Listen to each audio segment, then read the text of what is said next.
Hello, guys. Welcome again to the World of Life. Today, we are going to talk about tissues and supporting system in microorganisms. Here, we have three types of tissue and supporting system. We have the endoskeleton, we have the hydrostatic skeleton, and we have the exoskeleton. The exo and the hydrostatic skeleton are actually seen in invertebrates. When we are talking about invertebrate, we are talking about other little microorganisms that does not actually have backbone. Alright, so when we are talking about hydrostatic skeleton, we are talking about fluid-filled skeleton. Example are those skeleton that are actually seen in annelids. Example of annelids are like earthworm. So their skeleton are actually in fluid form.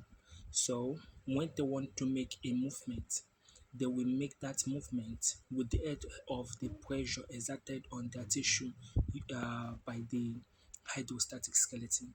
The reason why it is called hydrostatic skeleton is because of the skeleton is in fluid. Alright, the skeleton look like water. Then the second skeleton is the exoskeleton. This skeleton are actually seen outside the body of the organism. The skeleton are actually non-living tissues. That is why before an organism could grow, the organism have to shed off its exoskeleton in order to grow or increase in size. The process is called molting or adhesis. Example are the skeleton found in the body of snake, lizard, and even the millipede and centipede. So I know that you might be wondering when you enter into the bush and you see the shell of this organism that I just listed, the shell of a snake or that of the lizard. So what you are seeing is the exoskeleton. So for them to grow, for them to increase in size, they have to shed them off because of those exoskeleton are not actually growing with that organism. Okay, so for them to be comfortable with their size or height, they have to shed off their old exoskeleton and wear the new one. Okay, so this is actually their pattern of life. So we call it exoskeleton. Then when we are talking about endoskeleton, we are talking about the skeleton that are found mostly in vertebrates. Here we are talking about the bones and also the cartilage. Okay, like the one you have. You have the bones and you have the cartilage. So also note that human being as a baby you have more of cartilage.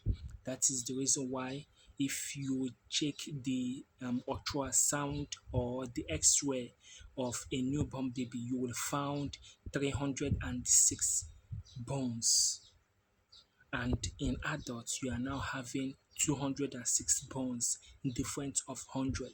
Reason is because the newborn baby mostly their joints are made up of skeletons, cartilages.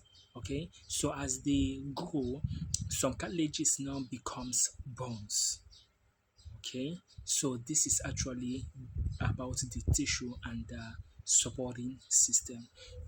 Then in plants, we are when you are talking about tissue and supporting system, you will now talk about the phloem and also the xylem. The xylem are actually the supporting system. They are the tough and the tissue layer of plants that support it to stand. Okay, while the phloem is actually the uh, channel by which food that is synthesized through photosynthesis travel around the plant.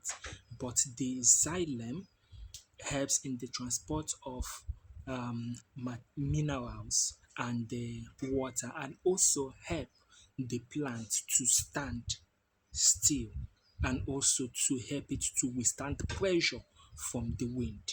Okay, so I know that you might learn a new thing today. So do follow me if you're not actually following me before, and also share this video with your friends that might be actually interested in the knowledge of life. Okay, so after this now we will now enter into another interesting topic. I know you will not gonna mix it. Okay, see you in the next video.